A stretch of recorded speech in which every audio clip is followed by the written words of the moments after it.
The English countryside holds its secrets close. Rolling hills and whispering reeds conceal a history rich in both beauty and darkness.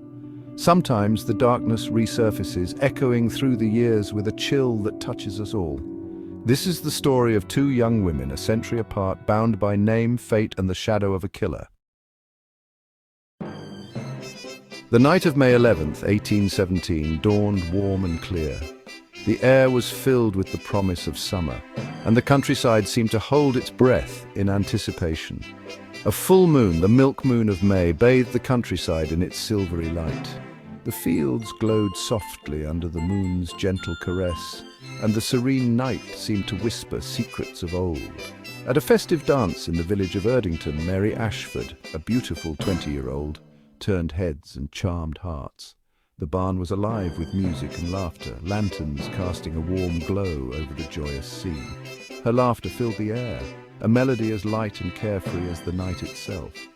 Friends and strangers alike were drawn to her, captivated by her radiant spirit and infectious joy. As the night wore on, Mary enjoyed the company of a young man named John Turner. They talked and danced, their connection growing stronger with each passing moment. The spark between them was undeniable. They left the dance together, their silhouettes disappearing into the moonlit fields.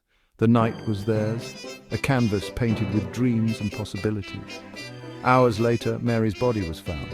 The discovery was a stark contrast to the night's earlier festivities, a tragic end to what had seemed a perfect evening. She lay lifeless by a pit of water, her clothes in disarray. The joyous night now a gruesome memory. The serene countryside had become a silent witness to a terrible crime. The village, once alive with music and laughter, was now shrouded in fear and suspicion. The streets, which had echoed with merriment, were now eerily quiet, shadows lurking in every corner. John Turner, the last to see Mary alive, became the prime suspect. Whispers and accusations spread like wildfire, and the once trusted young man found himself at the center of a storm. His story, a desperate claim of innocence, fell on deaf ears. He pleaded with the villagers, his voice filled with anguish, but their minds were already made up. The evidence, circumstantial but damning, pointed towards a night of passion turned violent.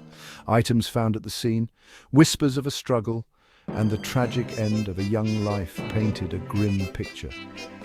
The village, once a haven of peace, was now a place of sorrow and unanswered questions.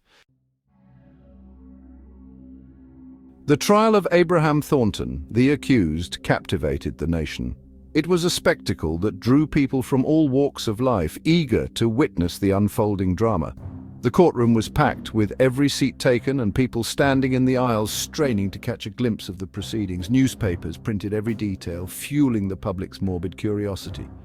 Headlines screamed of scandal and intrigue, and the presses ran day and night to keep up with the demand. People gathered at newspaper stands, eagerly awaiting the latest updates, discussing the case in hushed tones. Thornton, a brash young man with a history of womanizing, became the embodiment of wickedness in the eyes of many. His reputation preceded him, and the public was quick to judge. His confident demeanor and defiant attitude only served to further inflame public opinion against him. Witnesses described seeing Mary and Thornton together, their laughter echoing in the night. They were seen walking arm in arm, seemingly without a care in the world. The night was alive with their presence, and their connection was palpable to those who saw them. They spoke of whispered conversations, of stolen glances, of a passion that seemed to burn too brightly. Their interactions were intense, filled with a fervor that was both captivating and unsettling. It was as if they were in their own world, oblivious to everything around them. Thornton, for his part, maintained his innocence. He stood tall in the courtroom, his voice steady as he proclaimed that he had done nothing wrong. His defense was unwavering, and he seemed determined to clear his name, despite the mounting evidence against him. He claimed that he and Mary had parted ways, and that she had been alone when he last saw her. He described their farewell, insisting that it had been amicable and that there had been no signs of trouble. His account was detailed, but it did little to sway the opinions of those who had already made up their minds. The jury, torn between conflicting accounts and a lack of conclusive evidence, ultimately acquitted Thornton. Their decision was met with mixed reactions, with some believing that justice had been served, while others were convinced that a guilty man had been set free. The deliberations had been long and arduous, reflecting the complexity of the case. He walked free, but the shadow of suspicion followed him. Everywhere he went, whispers trailed behind him, and the eyes of the public never left him. His freedom was tainted by the doubt that lingered in the minds of many, casting a long shadow over his future. The question lingered in the air, unanswered, echoing in the whispers of the reeds. Was justice served, or had a killer slipped through the cracks? The reeds by the river seemed to hold the secrets of that fateful night, their whispers a constant reminder of the unresolved mystery. The truth remained elusive, hidden in the shadows, leaving a community forever haunted by the events that had transpired.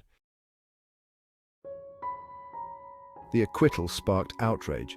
Many believed that Thornton, despite the lack of irrefutable proof, was guilty. Mary's family, devastated and enraged, vowed to find justice for their daughter. They pursued a rare legal avenue, an appeal of acquittal, hoping to see Thornton back in the dock. However, their efforts proved futile. The appeal, mired in legal complexities and facing strong opposition, never came to pass. Thornton vanished from public view, his fate unknown. The story of Mary Ashford, the vibrant young woman whose life was tragically cut short, faded into the annals of history, becoming a cautionary tale whispered by the fireside on cold winter nights. A century passed, and the name Mary Ashford seemed lost to time, a tragic footnote in the history of a quiet corner of England. The village, with its cobblestone streets and quaint cottages, had moved on, or so it seemed. The story of Mary Ashford had become a ghostly whisper, a tale told by the elders to the young, a cautionary legend that faded with each passing year. Then on a spring day in 1920, the whispers started anew. The village, now bustling with the energy of a new century, was about to be reminded of its haunting past. The air was filled with the scent of blooming flowers, and the streets echoed with the laughter of children, unaware of the shadow that was about to be cast over their idyllic lives. Another Mary Ashford, a young woman with the same youthful spirit and zest for life, had captured the attention of the village. She was the embodiment of joy, her presence a beacon of light in the community. Her laughter was infectious, her kindness boundless, and she quickly became a beloved figure among the villagers. She bore a striking resemblance to the Mary Ashford of legend, her eyes reflecting the same spark, her smile holding the same promise. It was as if history had woven a tapestry, connecting the past and the present through this young woman. The villagers couldn't help but feel a sense of déjà vu, a chilling reminder of the story that had once gripped their ancestors. History, it seemed, had an unsettling way of repeating itself. The eerie similarities between the two Marys were impossible to ignore. The same vibrant spirit, the same tragic fate. It was as if the village was caught in a time loop, destined to relive the same sorrowful tale. On May 19, 1921, exactly 104 years to the day after the first Mary Ashford met her end, the unthinkable happened again. The village awoke to the news that sent shivers down their spines. The date, etched in their collective memory, had come back to haunt them. This Mary, too, was found murdered, her lifeless body discovered mere yards from where the first victim had been found. The parallels were too stark to be mere coincidence. The village was plunged into mourning, grappling with the eerie repetition of a century-old tragedy. The name Mary Ashford, once a distant echo, now resonated with a chilling clarity, a reminder that some stories are destined to be retold. Section 6, A Familiar Path. The parallels were chilling. Like her namesake, the second Mary Ashford had attended a dance on the night of her demise. She had been seen with a young man, a recent acquaintance who, just like John Turner a century before, claimed to have left her alive and well. Her body, bearing the marks of a violent struggle, lay close to the water-filled pit where the first Mary had met her tragic end. The echoes of the past seemed to scream from the very earth, a chorus of disbelief and dread. How could this be? Was it mere coincidence, a cruel twist of fate, or was there something more, something sinister, connecting these two tragedies separated by a century? Section 7, Echoes of Doubt. The investigation into the second Mary Ashford's death was met with a strange mix of disbelief and resignation. Many villagers, their memories haunted by the unsolved murder from a century prior, saw the hand of fate at play. Others, however, whispered of curses, of restless spirits, of a darkness that clung to the land. The similarities were too stark, too specific to ignore. Could there be a connection deeper than anyone dared to imagine? The police, faced with a crime that mirrored an unsolved case from a century past, were baffled. Our Section 8. A conspiracy of silence. Suspicion fell on the young man last seen with Mary just as it had on John Turner. Yet, once again, the evidence proved circumstantial. The investigation, hampered by the limitations of the time and the weight of the previous unsolved case, stalled. No one was ever charged with the murder of the second Mary Ashford. The case, like its predecessor, grew cold, the details fading into whispers and speculation. Some whispered of a cover-up, of a conspiracy to protect the guilty. Others clung to the belief that the tragedies were nothing more than a series of chilling coincidences. Section 9. The unanswered riddle. The strange deaths of the two Mary Ashfords remain an enigma, a puzzle with missing pieces. Were they victims of a horrifying coincidence? Or did something more sinister, something we cannot comprehend, bind their fates together? The answers, lost to time, lie buried beneath the weight of a century's silence. The stories of the two Mary Ashfords serve as a chilling reminder that some mysteries may never be solved.